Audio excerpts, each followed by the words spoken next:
Celiac, gluten, irritable bowel syndrome, do they have any connection? What is celiac? What is gluten? Irritable bowel syndrome. Irritable bowel syndrome, the very name indicates what it is, which is irritation of the gastrointestinal tract. The gastrointestinal tract is a very interesting part of our body, and to understand what celiac is, to understand what the relation gluten has to it and irritable bowel syndrome, I want to begin this presentation by taking you on a journey through your gastrointestinal tract. It is a hollow tube. It is approximately 8 meters long. It is an external structure meaning anything that goes in there is not part of you or me until it gets broken down to tiny substances, then absorbed through the wall and into the blood, then it becomes part of you. The blood is often called the river of life. The Bible calls it the life of the flesh because the blood is the carrier. It's the carrier of nutrients all through the body. To the CBD, central business district of the human body, is the workings inside the cell. So let's have a look at the gastrointestinal tract. Let me define what I mean, first of all, by an external structure. This little coat that I have on now is not part of me, even though it is touching my skin. It will only become part of me if somehow it breaks down to tiny substances, gets absorbed through my pores into my blood, then it is part of me. And so the food that we eat, when it goes into our bodies, it does not become part of us until it gets broken down to tiny little substances, absorbed into the blood, then it becomes part of you or me. So let's begin. The mouth. Do you know that's the only part of our gastrointestinal tract that we have say over? And we have say over what goes in. We have say over how long it's in there. We have say over how often it goes in there. So we have say over what goes in. We choose the food that goes into our bodies. And the food that goes into our body has a direct relation on whether we have or we don't have celiac, or whether we have or don't have irritable bowel syndrome. Gluten is one of those foods. I will be defining that later. In our mouth are teeth, and teeth chew up that food. I said we have say over what goes in. We have say over how long it is in there, meaning it should be in our mouth till that food is broken down almost to liquid. We've got a problem today. We've got a very fast society. People eat fast. People do everything fast. My husband eats fast. I'm always saying, slow down. Sometimes I touch his lips and smile, a little slower, a little slower. You see, there are no teeth in the stomach.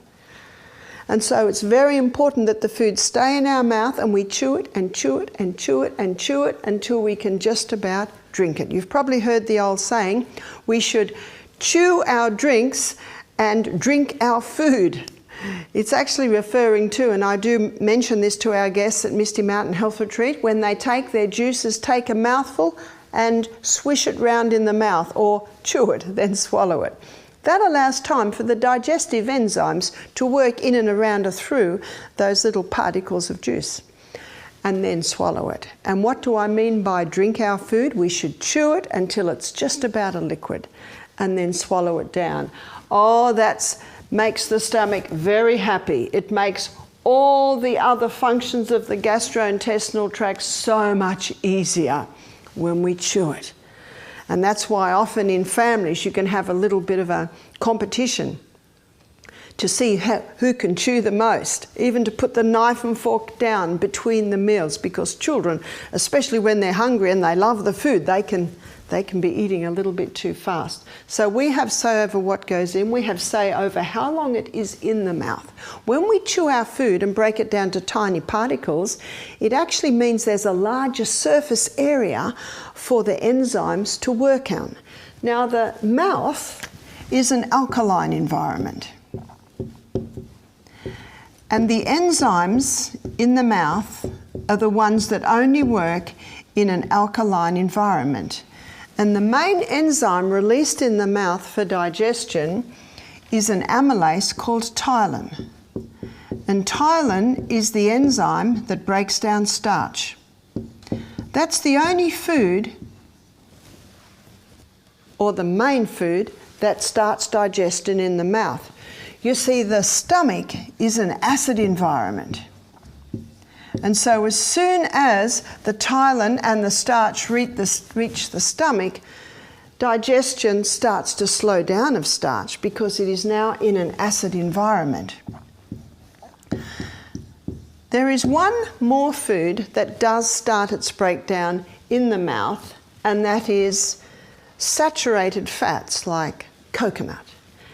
It's a short or a medium chain fatty acid, and there are glands just underneath the tongue called sublingual glands, and they release lingual lipase. And lingual lipase is the enzyme that breaks down short and medium chain fatty acids. So we'll say, for short, saturated fat. That's the only breakdown that happens in the mouth. Now, the stomach is an acid environment.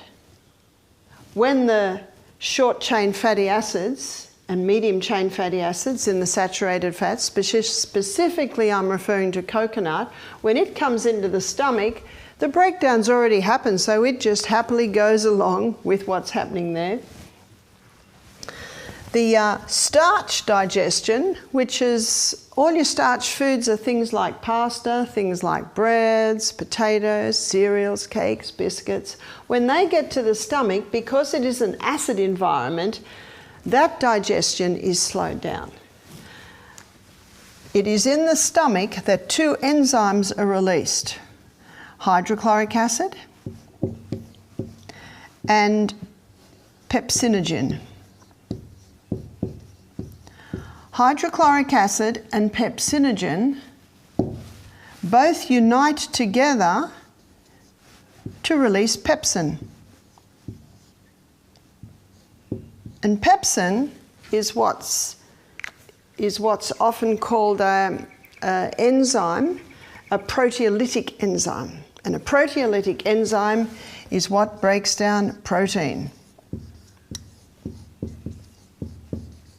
That is the only digestion that happens in the stomach. Most people are unaware of that. And that's the only part of the stomach that is acid. In fact, these two coming together can only happen in an acid environment. Pepsin can only work in an acid environment. That's why it is so important not to drink with our meals, because that waters down that acid environment. We should be drinking half an hour before the meal and resume about an hour and a half, 2 hours after the meal. If you're thirsty, have a mouthful. One mouthful is not going to drastically change that acid environment, but the majority of our water should be drunk between meals. Protein is broken down in the stomach in a very acid environment. At the end of the stomach, there's a little gate called pyloric sphincter. And the pyloric sphincter, when we wake up in the morning, it is open. That's why the best thing to do in the morning is drink a glass of water, and the water will be a little bit absorbed here, but it'll come down here, and it's a lovely stimulant for starting the action of the intestines, the large and the small. But when you smell food, when your brain knows breakfast is coming, then pyloric sphincter shuts. All of these enzymes here are started to be released to create the proteolytic enzyme, which breaks down the protein. Everything's ready. Another reason why food should stay in the mouth a little longer is that it gives a message to the brain: oh, we've got a bit of starch here, oh, we've got a bit of fat here, there's a bit of protein come in. Brain says thanks. And it gives a message to all the organs further down to get ready for the food that is coming. So everything is ready because The main function of this incredibly complex external structure is to break our food down right to the right state so it can go into our blood and then travel all through our body to the cell, which is why we see, why we hear, why our heart beats, why our whole body moves, why our brain thinks. So this whole system is designed just to get those tiny structures to feed every cell. As the protein gets broken down, pyloric sphincter begins to open little by little by little. Digestion in the stomach takes approximately 3 to 4 hours. By the time 4 hours is up, usually the stomach is empty. And then the body loves a rest. Specifically, the stomach loves a rest of 1 hour. In that 1 hour rest, it allows all the digestive enzymes to be replaced. The lining of the gut basically looks like this. The lining of the stomach looks like this, and there are glands all surrounding those big folds. 2/3 of those glands, the top 2/3, release mucus. And that mucus is important to protect the lining of the stomach from this proteolytic enzyme pepsin, which could start to break down our stomach wall. So we've got this thick mucosa lining. Down here, these digestive glands here, they are ones that are releasing the hydrochloric acid, the pepsinogen. They also release the intrinsic factor, which is required way down here at the bottom part of the small intestine for the absorption of vitamin B. So the proper handling of the stomach is vital so that all of these enzymes are replaced as they need to be replaced. If someone says to me, I've got a very acid stomach, I say, how do you know? They say to me, I can feel it. That doesn't mean you've got too much acid. That means your lining of the stomach is too thin and little holes can start to be eaten into that lining. Why would it be too thin? Well, mucus is 99% water. The main cause of too thin a lining in the stomach is dehydration. It's as simple as that. A glass of water half an hour before we eat will immediately thicken that mucosa wall. That's why it's a good time. Gather the family together, even 3/4 of an hour before the meal. Let's drink. So very important that the water be drunk. Very important that there be a gap between meals. And the only way you can have that gap between meals, and we have looked at this in our previous lectures, is to eat a food program that is very high in fibre, that has great amounts of vegetarian protein, and that has some healthy fats. I call them the FPFs. As the food gets broken down, pyloric sphincter opens, and little by little it comes through to the duodenum. This is the duodenum here. It's the first part of the small intestine. Duodenum is an alkaline environment.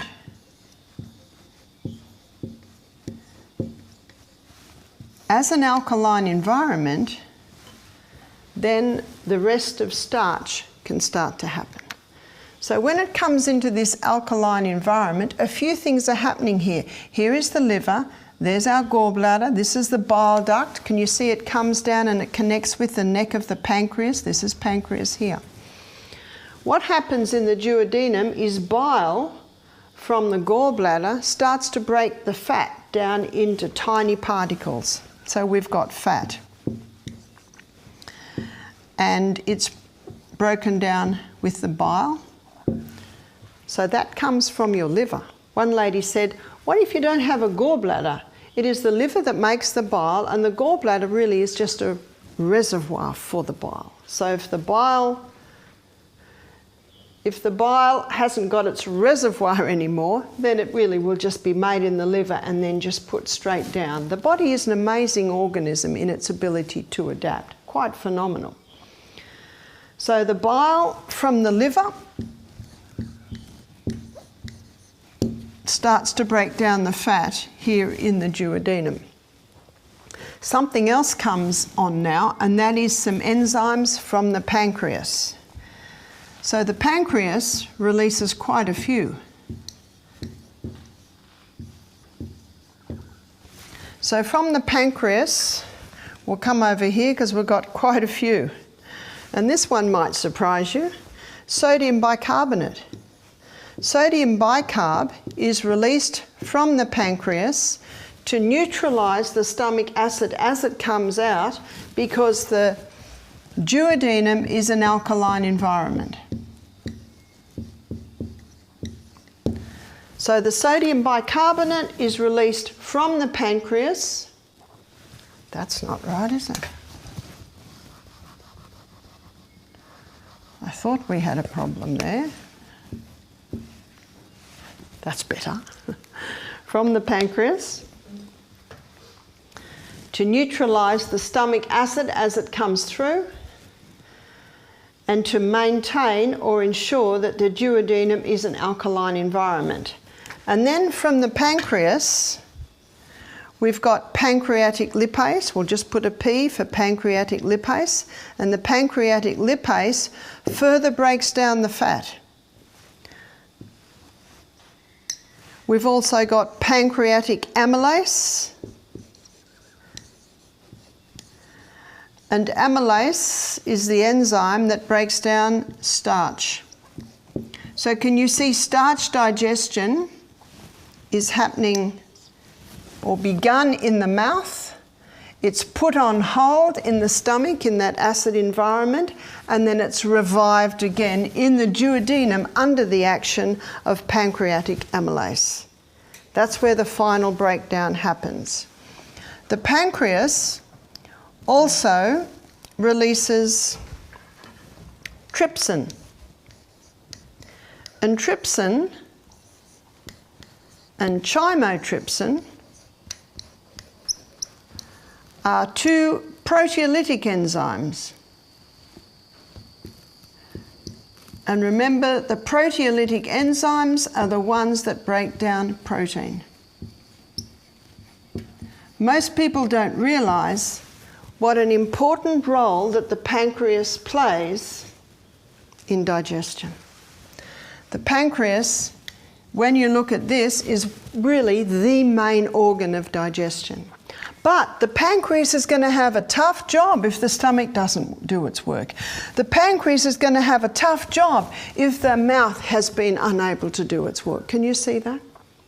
So one of the best things you can do for your pancreas is to make sure you chew your food well, make sure you don't drink with your meals, make sure you have a food program with good amounts of fibre, great proteins and fats, and don't drink with your meal. And that will make the life for the pancreas much easier, much easier.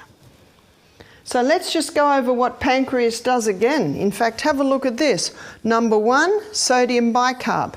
Number 2, pancreatic lipase. Number 3, pancreatic amylase. Number 4, trypsin. And number 5, chymotrypsin. Sodium bicarbonate to neutralise the stomach acid, pancreatic lipase to finalise the fat, pancreatic amylase to help finalise the starch, trypsin and chymotrypsin to finalise that protein breakdown. So as you can see, by the time you're getting down into the probably second part of your small intestine, the majority of your digestion has happened. And then in this small intestine, and it's quite a few metres long, it is here we get the villi. These villi are lining this small intestine. And it's across the villi that you have the capillary network. And remember, anything that goes into that gastrointestinal tract is not part of you or me until it gets broken down to these tiny substances. With the fat, it's glycerol and fatty acids. And the glycerol and fatty acids, they don't go into the blood. The glycerol and fatty acids go straight into the lacteal, which is part of your lymphatic system. But as I defined earlier in the week when we looked at fats, the short-chain fatty acids that you find in saturated fats like coconut oil, because their breakdown starts in the mouth, they don't need the bile and they don't need the pancreatic lipase. So your bile and your pancreatic lipase are the ones that are working on the long-chain fatty acids. And it's the long-chain fatty acids that come into the lacteal. But the unique thing about coconut oil is the breakdown happens in the mouth. Well, it begins in the mouth and it continues all the way down the tract. And then it gets taken into the blood. The long-chain fatty acids, that doesn't happen to. So now we're at the point in the gastrointestinal tract where we've come to the area where it's the final finale, really, of digestion, which is coming through the brush border wall and into the blood, or as with the long-chain fatty acids, into the lacteal. Now, you'll notice that I have drawn a thick layer, and I've drawn it in green because it is like a jungle or a turf. One writer called it a jungle, another one called it a turf. And that thick turf is made up of Lactobacillus acidophilus and Bifidus bacterium. Lactobacillus acidophilus and Bifidus bacterium, some people say, can you speak English please? That's the name of our healthy or friendly bacteria, and they are the two permanent one, and all the others, you've probably read of many others, they actually are made from those two permanent ones. They line this gastrointestinal tract, and they are responsible for three main functions. One is breakdown. They are responsible for the final touch, so to speak, the final touch of breakdown. They are responsible for the absorption through and into the blood, but they are also responsible for protection. There's your border protection. Pretty important, aren't they?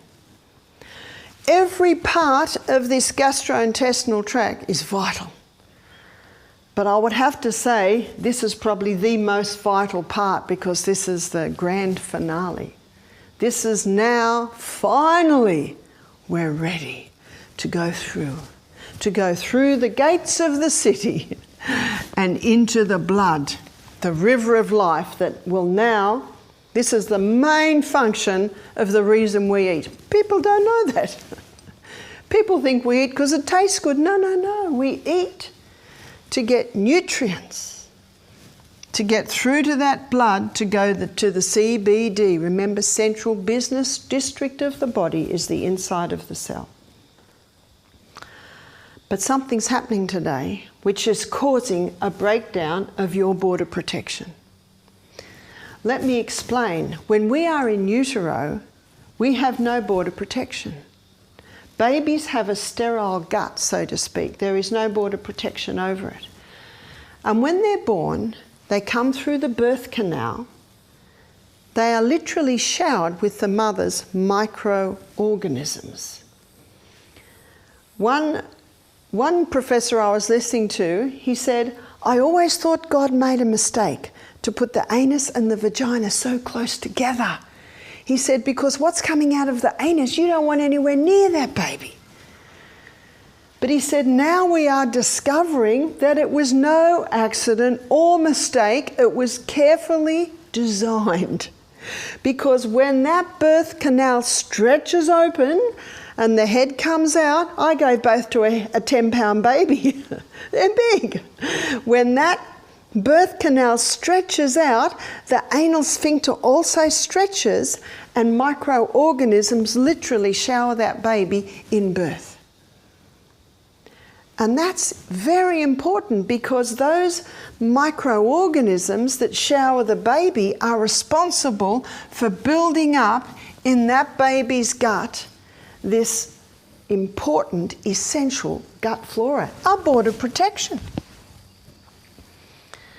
And when the baby receives the colostrum, that thick milk in those first few days, you couldn't even call it milk, it would have to be cream. That also has microorganisms that help to line this gut. You've probably read of that colostrum, that's an important part on the baby's immune system in building up that proper gut flora. Because did you know that our immune system is established in our gut? The gut's a very important part of the body. Not often discussed, actually rarely discussed. Until you come to Misty Mountain Health Retreat, people say, I'm talking about things I never talked about. What happens if a baby's born via caesarean section? Do you know they're showing now that babies born via caesarean section, their gut starts to build up with skin flora, not gut flora. And skin flora is fantastic for skin, but it actually doesn't work properly in the gut. And what if the baby's not breastfed? And what if the nurse walks past the baby with a sniffle? That baby catches it like that. Mothers should be told if they give birth to via caesarean section, they should paint the nipple every morning with a little probiotic. Probiotic means for life. It's Lactobacillus acidophilus bifidobacterium powder, just a little on the nipple. And if the mother cannot breastfeed, then the best milk really is goat's milk. Because the size of a goat, very similar to the size of a human. You look at a cow, they're as big as their mother within 1 year.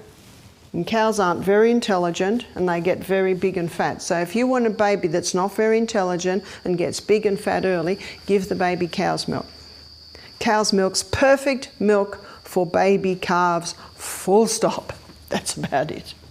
I can't think of any other reason. What happens if the mother has a compromised gut flora? Then the baby will be born with a compromised gut flora. The breast milk would contain compromised flora to give to that baby. What would compromise that gut flora? Antibiotics wipe out the gut flora. It was only 2 nights ago, it had on the news. In fact, there was a section on the 7:30 report about this little boy who had nearly died. He was just given antibiotic after antibiotic after antibiotic for ear problems. But as I'll show you later, what we have to look at is why are the ear problems there, and there are certain foods that can create that. They nearly lost that little boy. That little boy at the age of 7 had literally become immune to antibiotics. Did you know that Australia has the highest user of antibiotics in the world today? That's what it said on the 7:30 report. Doctors have been asked to please reduce the antibiotics. We're going to go back to the old ways. Instead, when we get a cold, instead of going to the doctor for an antibiotic, even if we're coughing up yellow, we should have lemon and honey drinks. We should put our feet in hot water. We should go to bed for a day. We should exercise. We should eat lightly, if at all. We should have some hot and cold showers, go to the gym, have a steam bath, go into the cold. These are all the old remedies that boost your immune system. The body can heal itself. There was a newspaper article that said 100 people had the flu. 50 took antibiotics, 50 didn't, and they all got better. Did everyone hear that? Most people don't wait long enough, or they're not actually giving the body the right conditions so that it can heal. Antibiotics. I'm not against antibiotics. The human gut can cope with about 2 courses in a lifetime. Did you hear that? About 2 courses in a lifetime. It's the overuse. Contraceptive pill. There are alternatives to the contraceptive pill. Statin drugs. In another of my lecture I showed you that cholesterol is not the problem and we need to be cautious not to get cholesterol too low. Many drugs kill off the gut flora. And then as the gut flora is being killed off, the person has a high sugar diet, having alcohol every night. And as I'll look in a minute, the high sugar starch in wheat feeding the yeasts in the gut so that they get out of control. Now this gut flora plays another role other than breakdown, absorption and protection. They also play a role of nourishment. Who do they nourish? They nourish the cells that line this gastrointestinal tract. And they're remade every 3 to 5 days. So the cell is born down here in the valley. It takes 3 to 5 days for that cell to move up, and then it's taken away. We'll put wings on it. Flies away to the graveyard. It's dead now. Those cells, as they move up, are nourished by this gut flora. So when there is no gut flora, the cells are not nourished and they are unable to play their role. So what happened is the final breakdown isn't able to happen properly. Absorption isn't happening properly. Protection against harmful microbes isn't happening. And the nourishment of those walls isn't happening. And this is one of the reasons why people with irritable bowel aren't healing, because they should heal in about 2 weeks. When you consider that these cells are remade every 3 to 5 days. Do you know, the problem might have started here, the problem might partially be here, the problem might partially be in the liver, it might partially be in the pancreas. There's a whole lot of things that if they're not working properly can affect this. But I think myself one of the major problems is lack of proper gut flora. When I have finished my illustration of the gut, I'm going to show you how at every step it can be healed. And I'm also going to show you the role that gluten plays in all of this, which basically celiac is a total intolerance to gluten. Let's move on. The majority, really all of absorption should have happened by the time we get to the ileum. That's the last part of the small intestine. And it is in the ileum that B12 is absorbed. Notice this little fellow here. That's your appendix. Does it have a use? It has a very important use. God didn't make a mistake. God never makes a mistake. Well, what's the appendix for? It's called the colon's oil can, because what it does, it releases an oily substance that helps to lubricate and move the food through the colon. It releases something else, an antibacterial fluid, and that antibacterial fluid is designed to negate toxic substance as it comes through. What would come through that was toxic? What would come through that was toxic was something that hadn't got its proper breakdown up here, so it's starting to rot.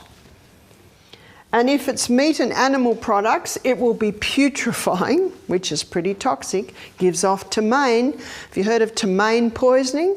It's a toxic gas that can kill you. And let's say on top of that, the person's had a Coke with their meal and ended with an ice cream with chocolate flavouring all over it. What happens with sugar on putrefaction? It just speeds it up. So some pretty nasty stuff in some people are coming through here. So the appendix is releasing antibacterial fluid to try and negate that, to keep you alive and not poisoned, to get it all through the large and out again, and hopefully quickly. Now we come to the large intestine. One of the main functions of the large intestine is to take water out, so stools can be formed and they can pass with ease. When a person's dehydrated, more water gets taken out than should be taken out, then we're left with cement and rabbit pellets.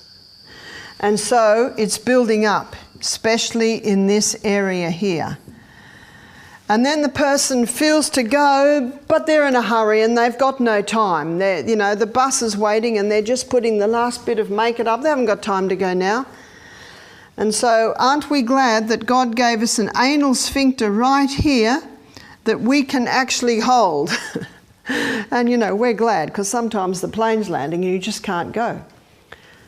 And there's not a problem with that. There's not a problem that the odd day you use it for that or the odd day you don't. It's what you do every day that matters. And this is happening every morning. And the lady doesn't go. Why does she feel to go? Because the food comes down here and puts pressure on that anal sphincter, but she holds it tight. She gets on the bus, she gets to work, she goes to the toilet, nothing happens. Why? Because she didn't go, the body put that substance that it wanted to release back into this other part of the small intestine. And she can't go. And the longer it's there, guess what? The more water gets taken out. And now it's 5 days and she hasn't been, and she's still eating 3 times a day. Do you wonder where it all goes? It all builds up here and she says, I've got to go. So she sits and she strains. We should never strain. Because you know what happens when you strain? Something's got to give and out they pop. They're called hemorrhoids.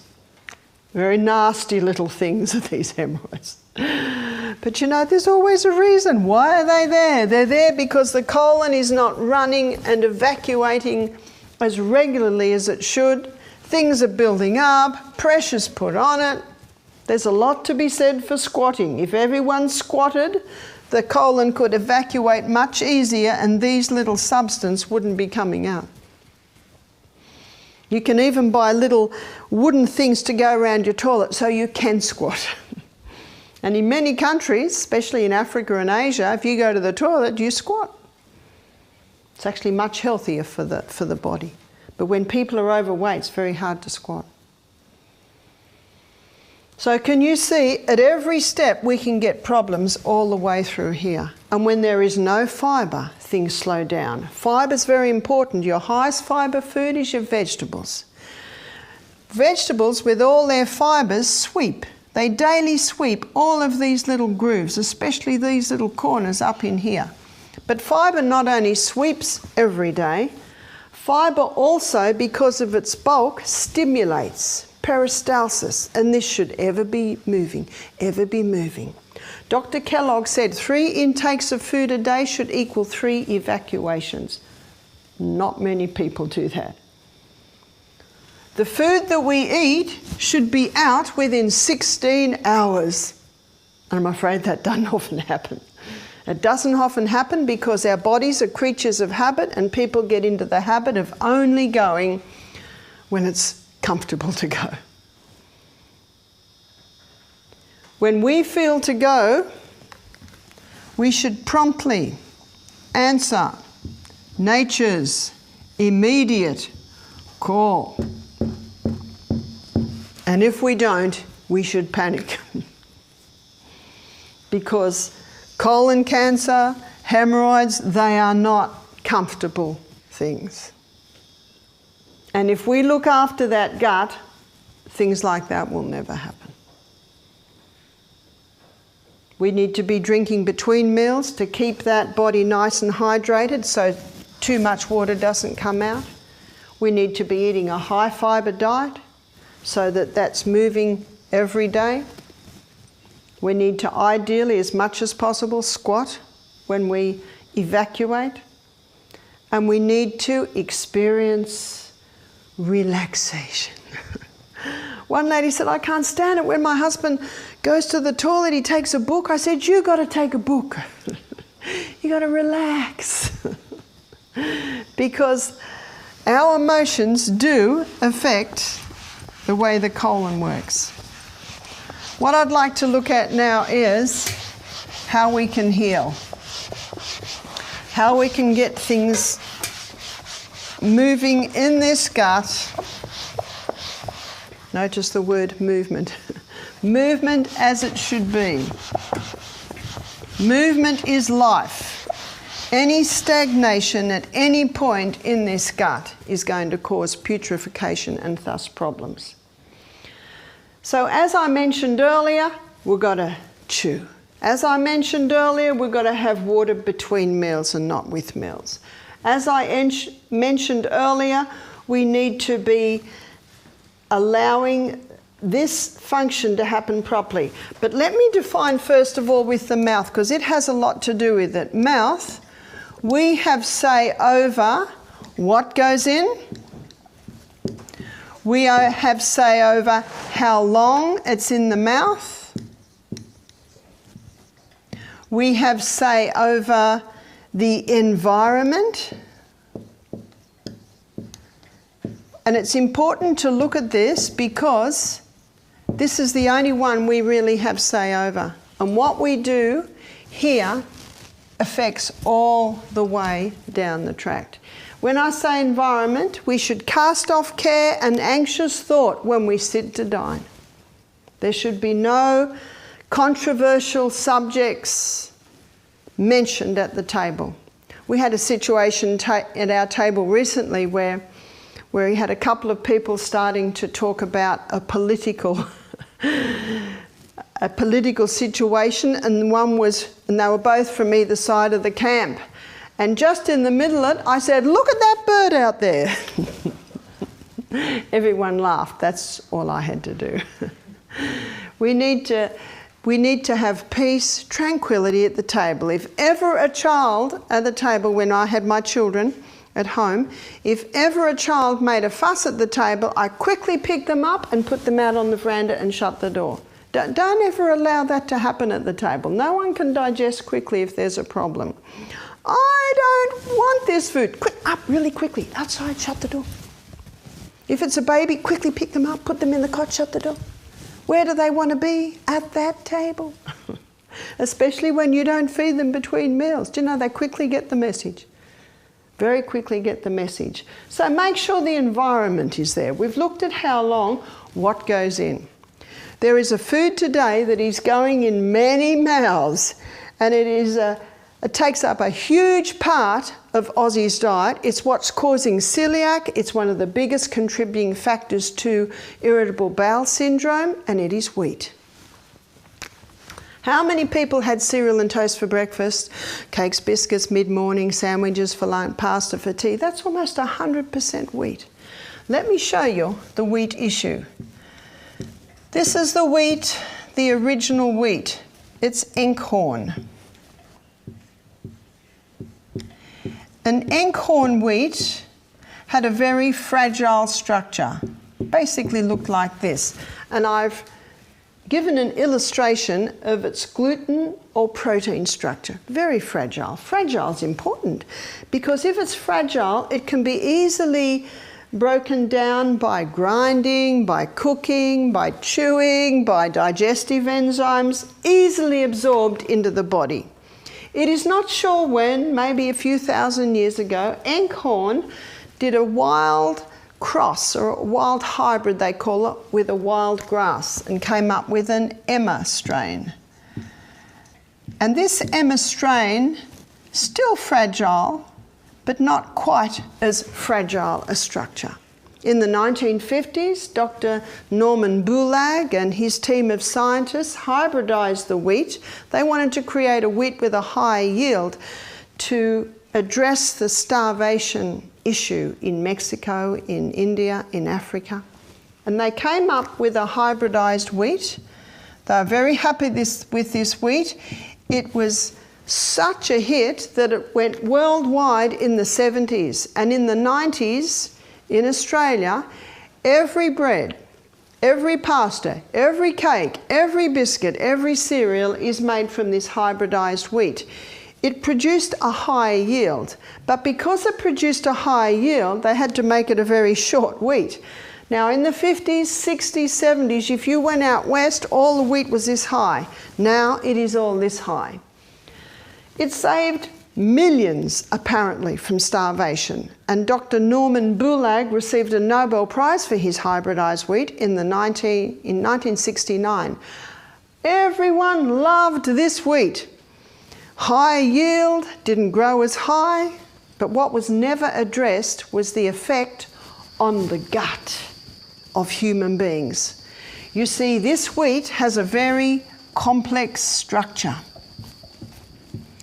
Complex protein gluten structure, and it's almost only a cast iron gut that can break that one down.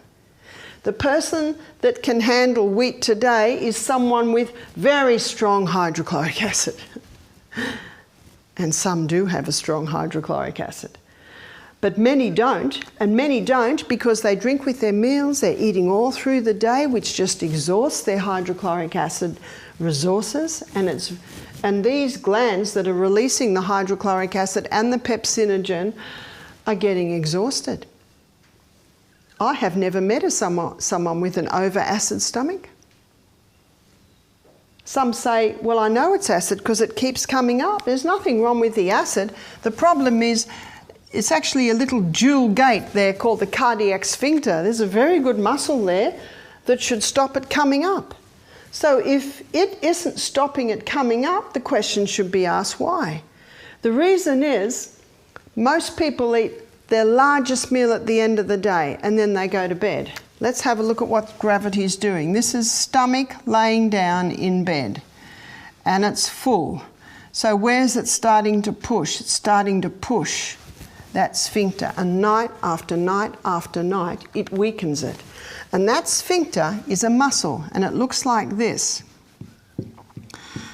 And when that muscle is relaxed, it's closed. And when it tightens, it opens. So can you see a large meal at night and someone who's highly stressed, their muscles tighten and their little cardiac sphincter opens and it comes up. Everyone that comes here with reflux or heartburn, which is often what it's called because it feels like heartburn with the acid coming up, goes home without it. Because we feed our guests breakfast like a king, lunch like a queen, tea like a pauper, and if they are prone to it, we give them magnesium. We give them magnesium 4 times a day, which relaxes that cardiac sphincter and closes it. Very simple. We feed our guests breakfast like a king, lunch like a queen, and tea like a pauper. Most people in Australia today eat breakfast like a pauper, lunch like a pauper, and the tea is the king and the queen together. No wonder we've got so much reflux. We don't need to kill that acid. We need that acid. We need to look at why the discomfort is there. Wheat has this very complex structure. So when the hydrochloric acid, the pepsinogen, the pepsin aren't working very well, it's hard to break it down. Yes, the starch is broken down here, but wheat has a protein or gluten structure, and that's the one that gets broken down in the stomach. And if the enzymes there aren't working, we're not going to have much of a breakdown. But let me give a little bit more of a picture of the wheat before I show you what happens as we go down. If you make this wheat bread into a sourdough bread, the sourdough is a culturing process that breaks down the protein or the gluten in the grain and you get a simpler structure, but it's still more complex than it originally was. But you can get a grain today called spelt, and it's a wild or field hybrid of the emmer wheat. So it still retains that fragile structure. Another one is kamut. Kamut is also a wild or field hybrid of the emmer wheat, and it also contains that fragile structure. And if these flours are made into a sourdough bread, that brings it virtually back to the original Enkhorn structure. Isn't that good news? So some people say, can you get the original wheat? You can in the form of spelt and kamut.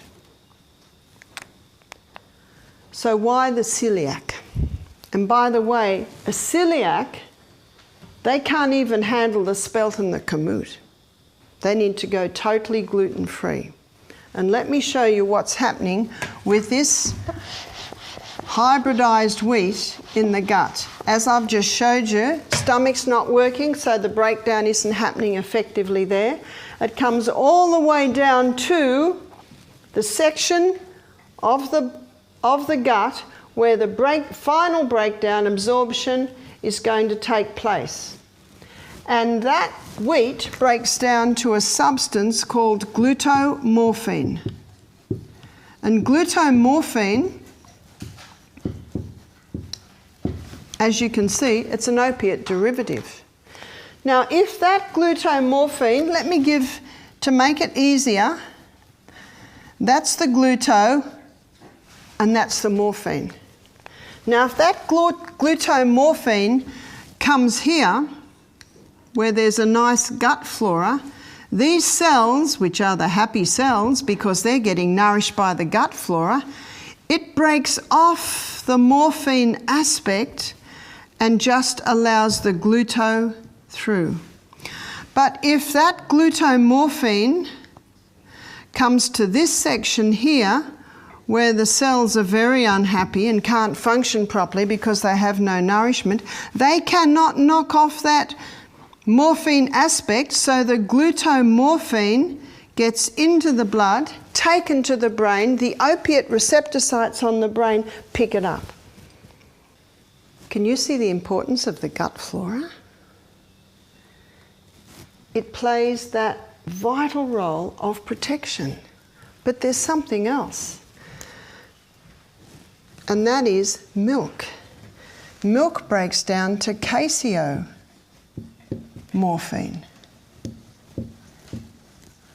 But it is true, there are some guts that can handle dairy. It's usually if there is a history of dairy, then that gut can handle dairy. There is a genetic thing that comes in here too, because some people say, isn't celiac genetic? You can inherit a weakness or a tendency in that area, but remember, genetics loads the gun, but lifestyle pulls the trigger. So caseomorphine, let's give it a picture. There's the morphine on the caseomorphine. Comes through here, the morphine again gets knocked off by the happy cells who are well nourished. But if it comes through here, this unhappy cell cannot knock off the morphine. And these caseomorphine and glutamorphine are getting into the blood, going to the brain, and the opiate receptor sites are picking it up. And that's why in the book Grain Brain he shows this very carefully. But who goes into more detail in this is Dr. Natasha Campbell McBride in her book Gut and Psychology. She does a very good job at defining all of this. There's another book called Wheat Belly by Dr. William Davis. There's another book called Stop Autism Now by Dr. Bruce Fife. They are all talking about the gut, and they are all talking, some to greater and lesser degree, about the dangers of this hybridized wheat. Can you see we've got a combination here of not only the hybridized wheat, not only the hybridized wheat, but the over-consumption of the wheat, as in the diet I just related to you, cereal and toast for breakfast, sandwiches for lunch, pasta for tea.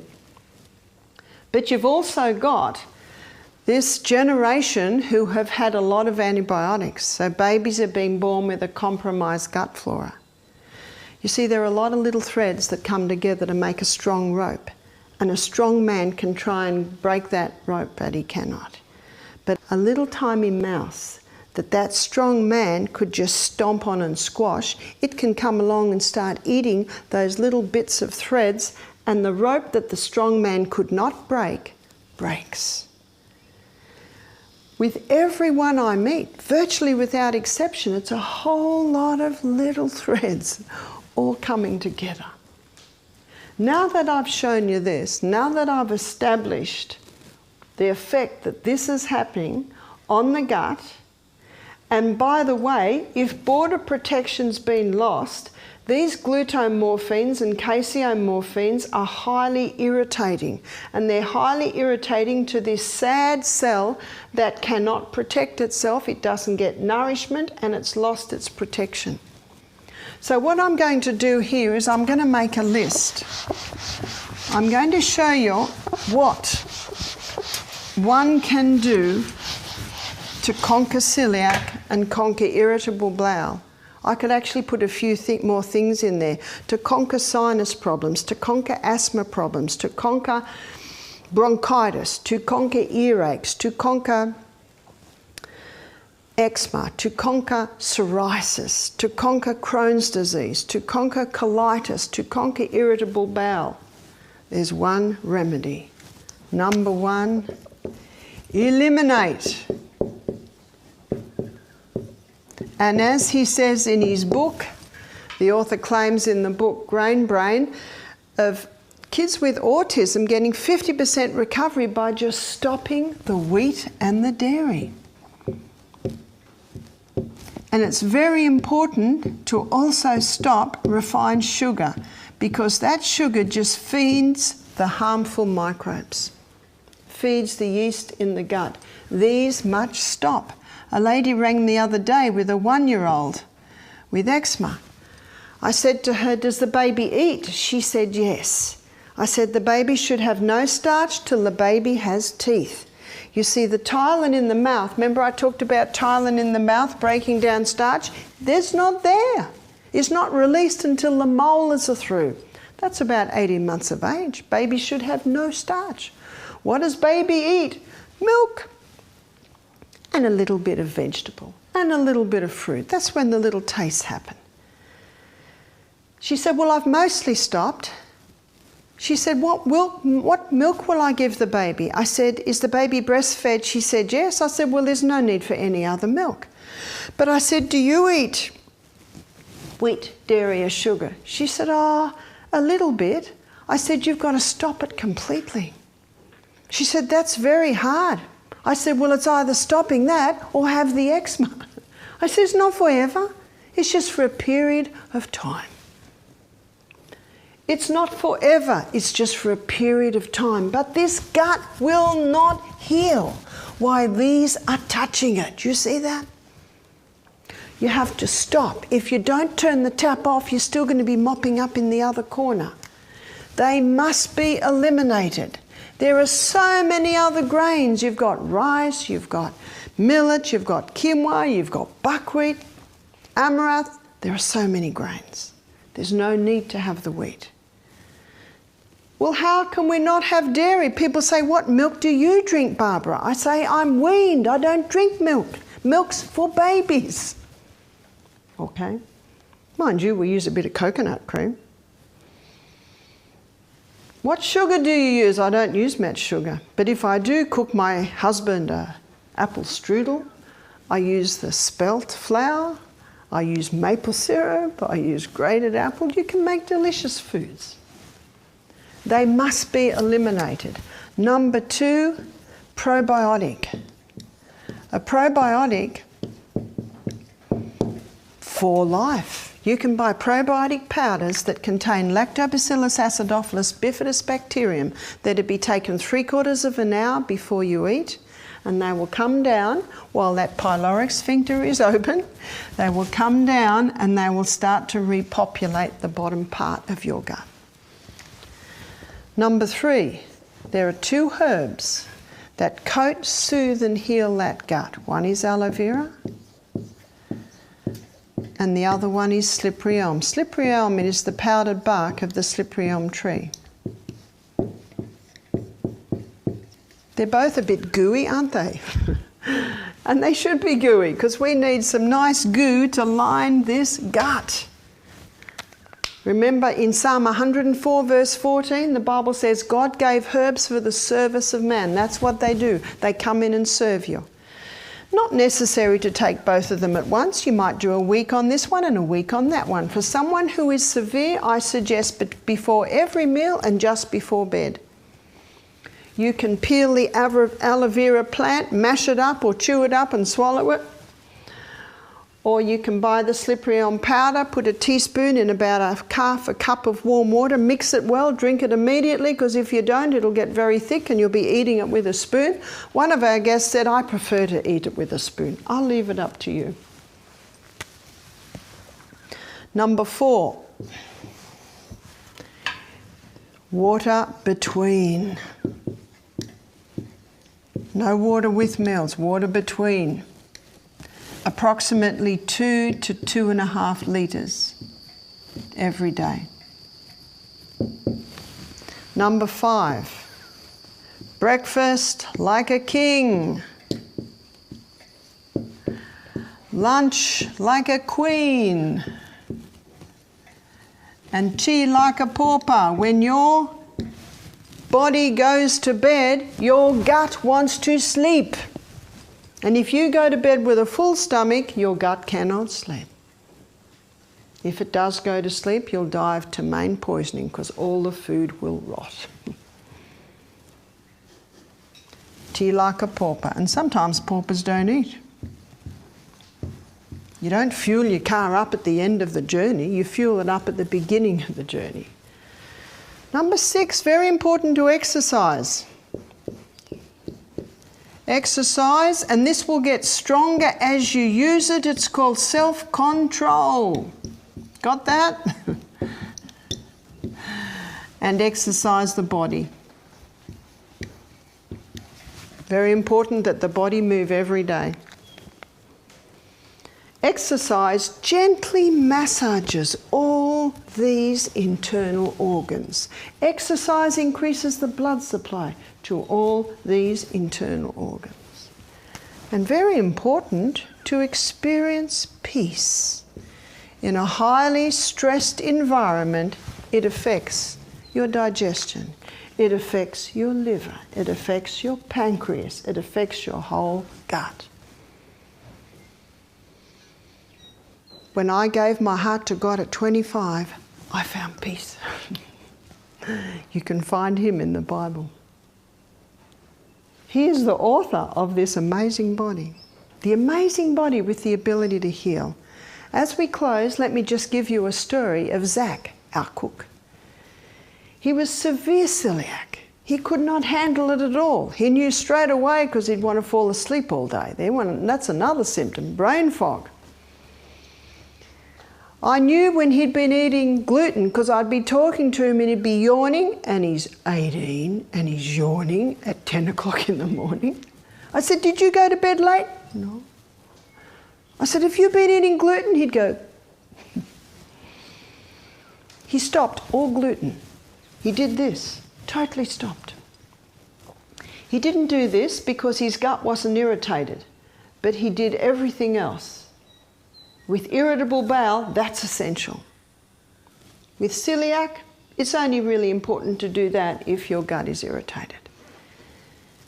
About a year later, I was at a function with Zach, and he got a slice of bread. I said, can you eat that? He said, today, but not tomorrow, or the next day, or the next day, actually not for a month. How nice. He had conquered his celiac. And he'd actually brought it down to just really a bit of gluten sensitivity. He said, if I have it 2 days in a row, I'm yawning all day, I'm falling asleep all day, my brain's foggy. You see, there are so many different symptoms. In fact, I challenge everyone, stop wheat for 2 months. Why 2 months? You can eat it, it'll go through your body, but the effects of that wheat can still be hanging around in your body for sometimes up to 6 weeks. So you need to do it for a good 2 months to really see the effect. As I said previously, some can handle spelt, some can't. The fine-tuning is yours. Everyone carries around in themselves their own doctor. Your doctor is within you. So my challenge to you is this, try it. You've got nothing to lose and possibly everything to gain.